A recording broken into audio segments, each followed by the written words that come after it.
Hey guys, I am really excited to share with you all about fundraisers today.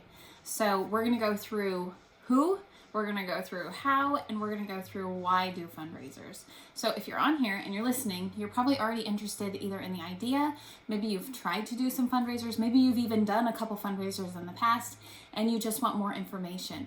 So hopefully I'm going to share something with you today that will resonate, that will help you grow, and that will maybe encourage you to start doing fundraisers if you haven't already, okay? So we have a lot of bases to cover, and we're going to move really quickly through all of it. It's a lot of information, but I know you'll get it. And you can go back and watch again if you need to, okay? So first of all, let's talk the who of fundraisers, okay? So who does fundraisers? And then we're going to talk about how you can get them to book fundraisers, okay? Because if you don't have fundraisers, if you can't book fundraisers, you obviously can't do them, right? So, first of all, if you have kids or know someone who has kids, kids need fundraisers, right? They're always raising money. Everyone's bought the wrapping paper, the chocolates that they didn't want at Christmas time, the candy bars. We've all bought those things in the past. So my number one spiel or way to sell a Scentsy fundraiser is by saying, why not share a product that you love and that everyone else loves too? They don't just feel obligated to buy it because your kid is selling it, right? The other thing we have to remember about when we talk about the who of fundraisers is that when it comes to fundraisers and kids, parents do the selling, right? It's usually not the kids. They don't go door to door anymore. We don't do that anymore, or any of these things. So it's usually the mom or the dad that is sharing with their friends, that's sharing on social, or we're sending emails or texts. If they're older kids, they might do that part. So remember the audience that we're talking to, and the fact that they already love Scentsy is even better for us and booking fundraisers, right? So if you don't have kids, obviously you know someone that has kids. Also, it doesn't have to have anything to do with kids. Fundraiser can be any kind of organization that you can think of. Anything from a pet-centered organization to a individual cause. It can be anything that you can champion in your life, something that you already love, something that you already have connection to is even better. We tend to surround ourselves with the people that we connect with. So sports where our kids are at, or causes, or our church, or a choir group, whatever you're involved in is usually the best place for you to find a fundraiser, right? So think about the people around you, the things that they're involved in, the things that you're involved in, and the things that you're passionate about, because those are the places where you're going to find your who can do a fundraiser, right? Also, you can also do individual fundraisers for single persons who are in need, people who are sick, people who are down and out, people who need a little bit of extra money. Just like a GoFundMe, we can do a fundraiser for someone as long as they agree to it. So just a little bit of fine print here. When we talk about organizations, when we talk about the who of fundraisers, we have to remember that that person has to have given us their permission for the organization. You can't just say, oh, hey, by the way, I'm doing a fundraiser for you. It doesn't work like that. You have to have an agreement between them and you that they agree that you can raise funds for them. So you can't just pick somebody and put it out there. They have to know what's going on and they have to have agreed to it, okay? So, who else can do fundraisers? You guys, really anyone that you can think of. So don't limit yourself to, like I said, sports or causes like that. It can be an animal shelter. It can be literally anything you're passionate about, okay? So let's move on to how. There's a lot of hows to Scentsy fundraisers. The first thing we're going to talk about is how to propose a Scentsy fundraiser. So once you've found your who, what are you going to say? What are you going to give them? What information are you going to give them so that they have the information that they need so that their organization can decide whether or not a Scentsy fundraiser is right for them, right? So a lot of times you'll want to talk to the head of an organization. If it's a school group, a school club, if it's a sports team, if it's even a business type of organization or a nonprofit organization, you want to talk to the leader of that group. And oftentimes they will present to the board or the people your idea. A lot of times you can be there, so you can also offer that. Hey, I can come with you. I can share a couple products. I can share what we're gonna do and how we're gonna do it. So you can offer that as well. But you want to have a letter or something that you can send to them. And I will also send that over so you guys can share. And I know there's a bunch of them out there that different leaders have set up and shared with teams. So I know there are fundraiser proposal letters out there. Mine is just one that I've gathered from different ones and tweaked and kind of made my own. And that's another good point, is that when you're proposing a fundraiser, you want to make it you plus Cincy, right? Because people know you and like you for your business. So be you when you're proposing a fundraiser, right? So you can send a letter, you can send an email, you can send a text, you can even put it out on social media. Hey, did you guys know that I do fundraisers? Now here's the next best part on the how. You get to decide how a fundraiser runs. Between you and the organization, you get to decide if you're going to do an online only fundraiser, so they go directly to your website. You can do a catalog fundraiser, a showcase brochure fundraiser. You can do anything you want. You can do just a Cent Circle fundraiser. You can do a buddy fundraiser. You can do a buddy clip fundraiser. You can do a bar fundraiser. You can do one single product, the entire catalog. You can do 5 products. You can do really whatever you and the organization decides and will sell best and make the most profit for them. Now let's talk about profit, because obviously you're going to donate your commission, right? So that leads us to the question, how much of my commission do I donate? So I can tell you what I do, but then I can tell you what you should do, right? You should decide on your own what to donate and what you want to donate to the specific cause. I personally donate the full 25% of my commission, and then I write off anything that I spend in order forms or whatever the case may be, right? So, and then I do offer them too, hey, if your fundraiser hits that $2,000 mark, I will automatically donate 30% because I'm going to make more, so I'm going to give you more. Now, we're going to get into a little bit later when I talk about why I would donate every single penny of my commission, okay? And why it's worth it to do that. So, as far as the how, we've already talked about what products, where they can come from, which ones you can do, and really it's decided in each individual fundraiser. And I've done everything from just a Cent Circle fundraiser to paper forms and catalogs to just online. And even with an online fundraiser, there are still more options, okay? So I have done ones where I do a sports team. Each individual has their own link, which is a fundraiser link to them. To me, it's a party link. And so they sell separately. This way they can compete in sales. And especially older kids, this is fun for them to compete with each other. Even classrooms can compete against each other, and you can offer prizes like a pizza party, or I've offered older kids a shopping spree, because guess what? After you close out all of these parties, you're going to have a massive amount of host rewards that you can give away or that you can use for your business, right?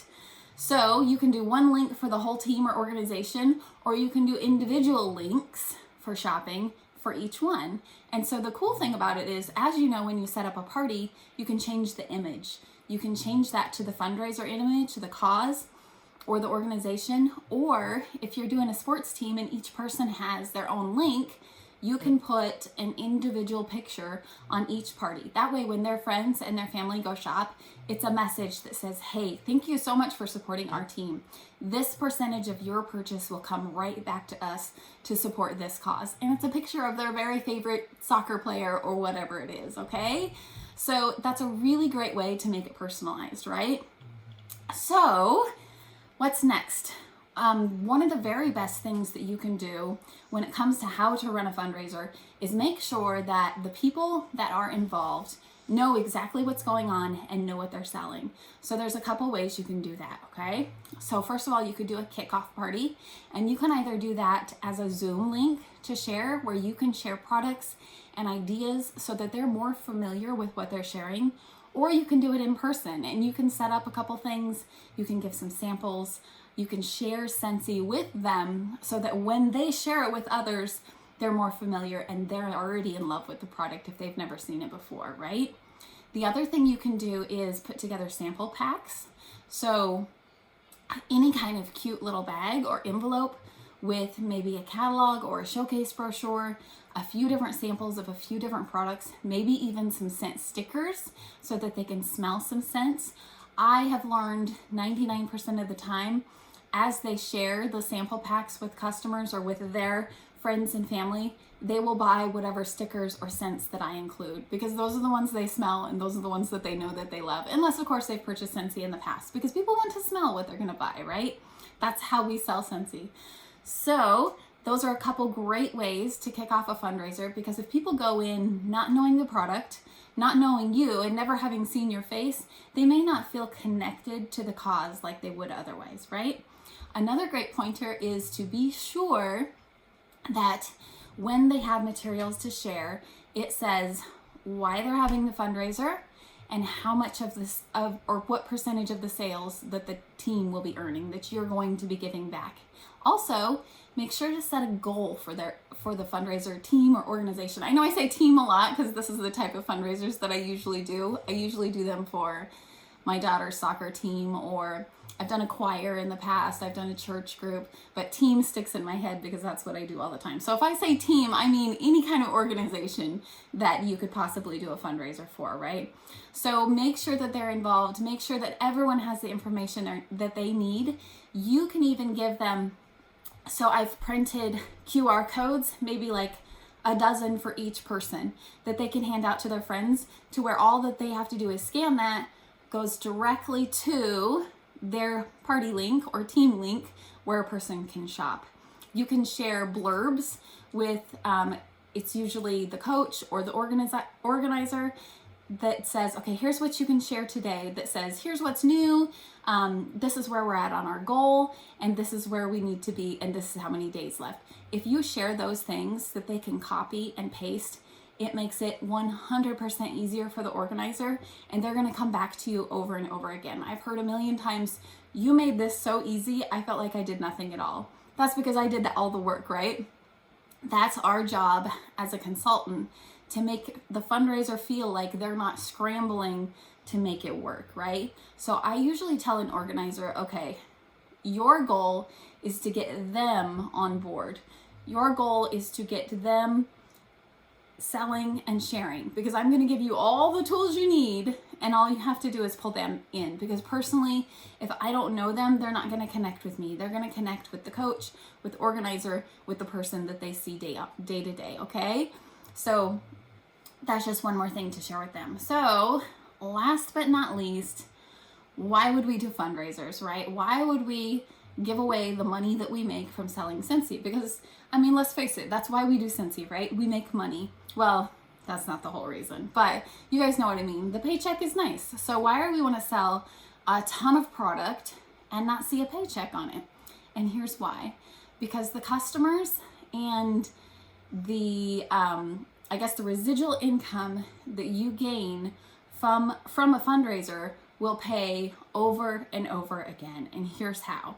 First of all, when you give back in any community, whether it's big or whether it's small, I'm learning, since we live in a very big city, there are small communities within even the big cities. So people take note. Who did your fundraiser? Well, how much did you earn? Well, that's really good. And information gets shared from team to organization to organization on how you run a fundraiser. And other people want to get on board too when they see how easy it is. Just had a thought, so I'm going to circle back really quick. I had like a squirrel moment about product. So one of the great things about online ordering is that you don't have to deal with any of the product. But I'm going to talk about more of that in just a second so I don't forget where I'm at. So the giving back and the community recognition is great for you and your business, but also great for their organization. Okay, it gives you purpose, gives you connection. The other great part is you can grow your team and your customer base further than you could ever grow before. So we always say, like, we want to have parties, right? Why do we want to have parties? Because we may know one person, but they know 5 that we don't. Okay, so with a fundraiser, I may know my daughter's soccer team of 18 girls, but every single one of those families knows hundreds of people that I don't. And so a fundraiser is a way of connecting my business to 1,800 people that I didn't know before. and keeping them as customers. So here's how. Once we do a fundraiser of any kind, whether it's online, whether it's order deliveries, whatever it is, whatever you decide it is, you have got to follow up with those people, because guess what? They are your customers until you let them go. So don't let them go. Make sure that once they've purchased from you, you are taking care of them, you're following up with them, and you're loving on them because you want to keep them forever, right? So one of the very first things that I do after every single fundraiser, whether there's 10 orders or 500 orders, online, in person, however the orders come in, I always send a thank you. It can be by text through Amy, it can be an email, it can be through paper mail or snail mail. Always a thank you. And I always include a picture or logo from the organization with their permission, right? So my daughter does a soccer fundraiser. Every single person that orders from that fundraiser gets a mailer that says, thank you so much from the bottom of our hearts for the team. I hope you are enjoying your Scentsy products. Has a picture of the team, has my follow-up information, just appreciation, okay? So first outreach is always just appreciation, not asking them to buy anything else, just sharing the love and appreciation for the team and yourself, okay? So I say on behalf of, I'd like to thank, right? Second follow-up, you can say, hey, I remember that you bought this. Here's what's new. Or did you need more wax? Or maybe you need some pods, or whatever the case may be. Follow-up is so important to keep those customers. And really my 100% biggest reason for doing fundraisers is just growing that customer base.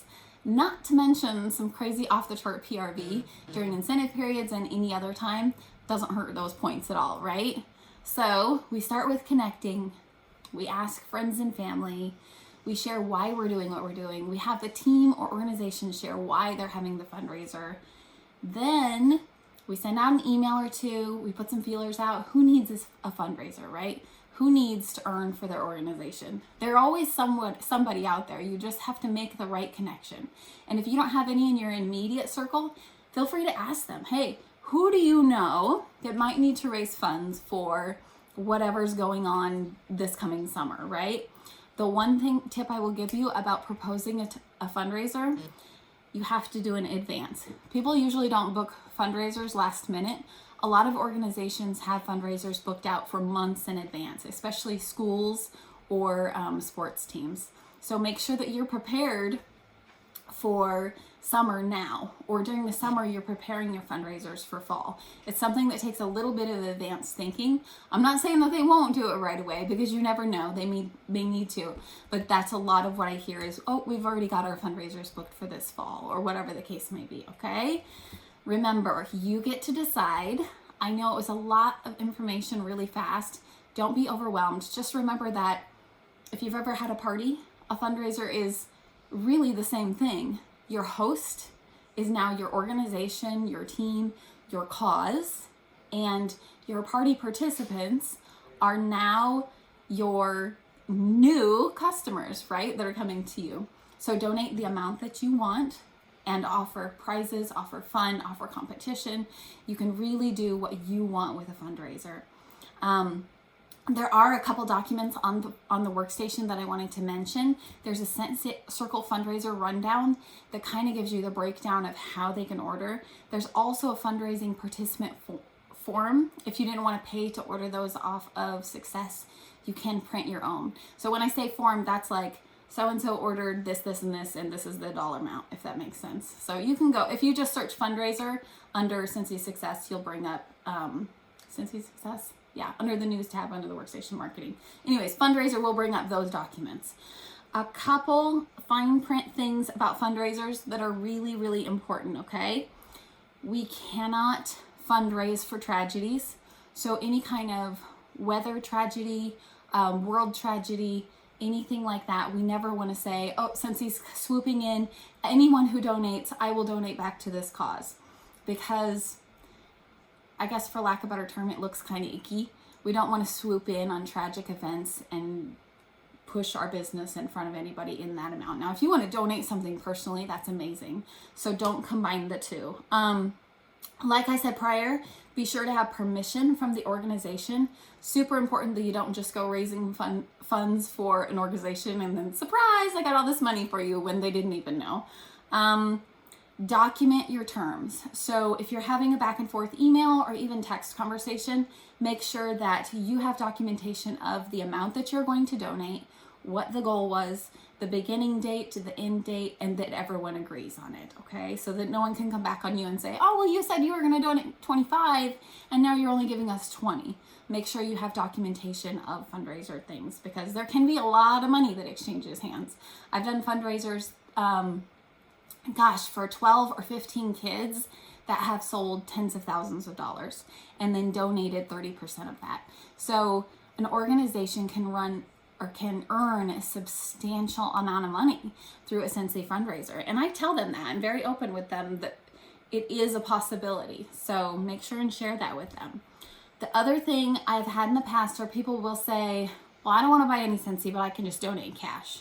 We cannot collect cash for an organization in any way. Now, I will tell a parent, listen, if you want to do that and talk to the coach or whatever, that's something completely separate from the Scentsy fundraiser, but we are not allowed to collect cash donations and then order Scentsy and give it all back, or however you want to work it. We're not allowed to do that, okay? Last but not least, we cannot advertise licensed products with a Scentsy fundraiser ever, ever, ever. So here's why. I've done buddy fundraisers in the past for Children's Hospital where people can, okay, you purchase a buddy and I will donate all the buddies and my commission at the end of the fundraiser. And you make a flyer, cannot have licensed buddies on. Here's why. Because Disney does not, I can't think of the word right now. They don't back whatever organization. So as soon as you put their product on the flyer, as soon as you put their product out there, we can't advertise that they're,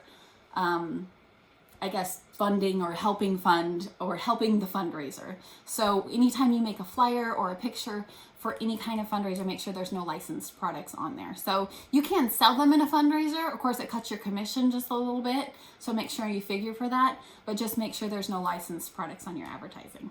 I don't feel like that was ending on a very fun note, but make sure that you know, most of all, fundraisers are 100% feasible for anyone, whether you're just starting your Scentsy business or whether you've been doing this 10 or 12 years or longer. You can start doing fundraisers anytime. It's an excellent way to grow. If you say, well, I can't book a party, maybe you can book a fundraiser. And guess what? You can't book a fundraiser unless you start asking.